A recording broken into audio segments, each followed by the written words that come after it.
tenen. Però només el castellà està nivellant els dos. Però ahí intervenen diversos factors. Una és cert que el castellà com a llengua de l'imperi, claro, a més, tenim en compte que el castellà que nosaltres deprenim, igual que és el que és un castellà més normatiu i per tant és el mateix castellà per a tots. Sempre va nivellant, efectivament, va nivellant i va llimant. Però hi ha un altre factor, dos més. Mira, el procés catalanitzador el denominen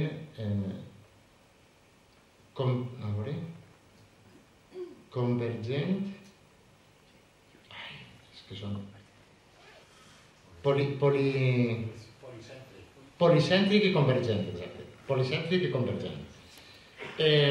Policèntric vol dir que té tres núcleos importants, en Mallorca, en València, Catalunya, però convergent.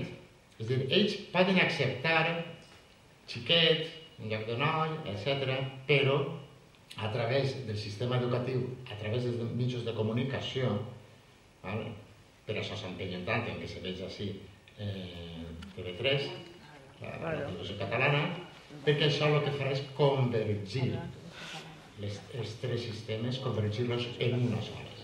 Aquest és un altre factor. I després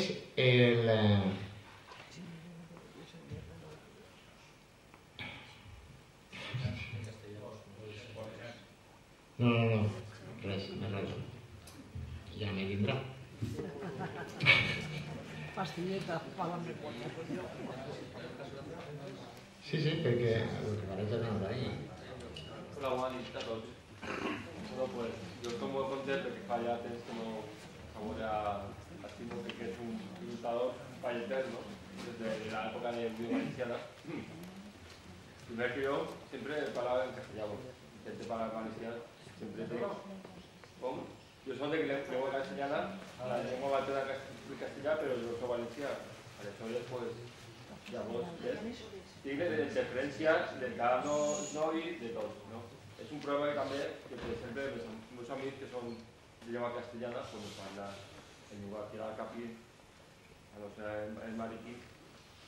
Però jo tampoc la gent, claro, cada vegada són menys, però no, perquè a mi m'han contat que a pobles de la província de València o hasta Alcoi, pues la gent li dona català en les escoles i salen al recreo i parlen en valencià. O sea, que se reboten les xicotetes. O sea, lo que ells le enseña el padre, pues se le graba. O sea, que es un síntoma de que no está todo perdut. Y pues dar las gracias a todos y sobre todo a Manolo, a Santander y a tu, porque si no fuese por vosotros, creo que no estaría en la lucha per la llengua valenciana. Muchas gracias.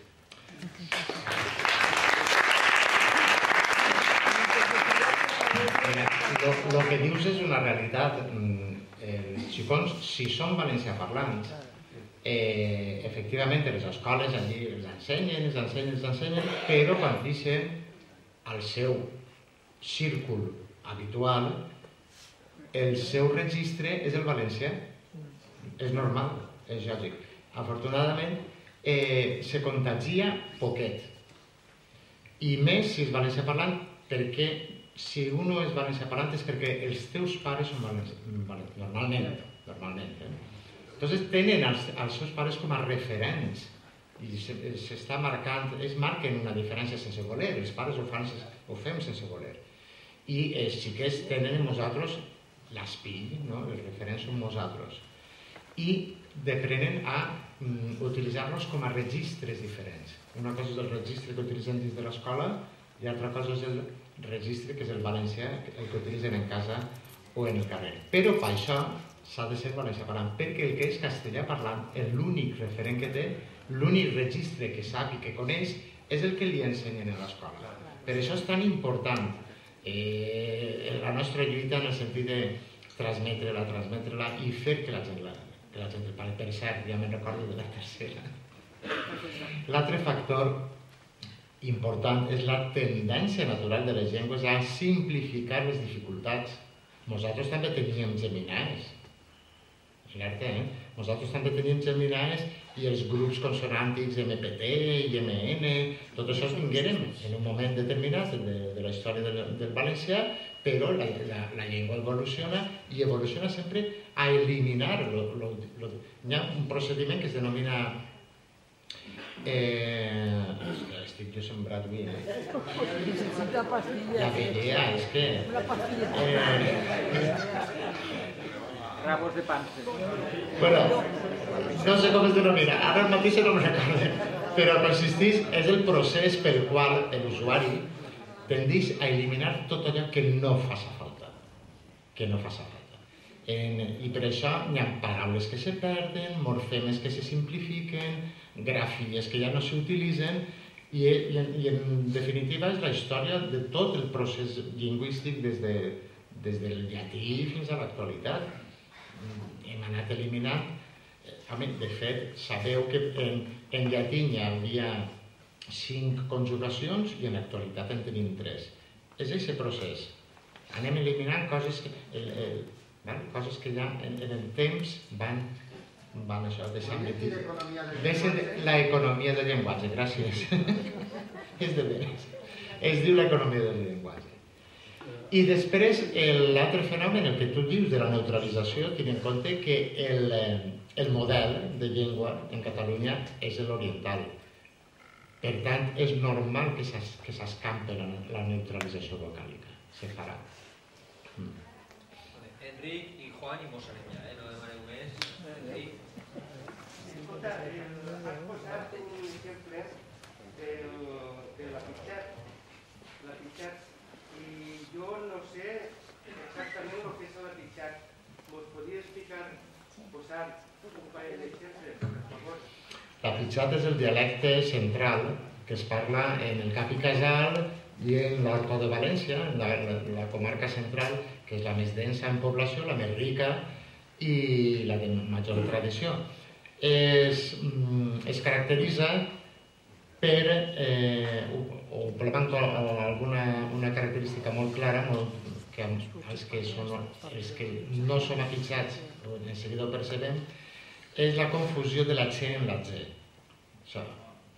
Nosaltres, els que sonoritzem, diem jove i xiquet, i els que apitxen diuen xove i xiquet. La confusió d'aquests dos fonemes.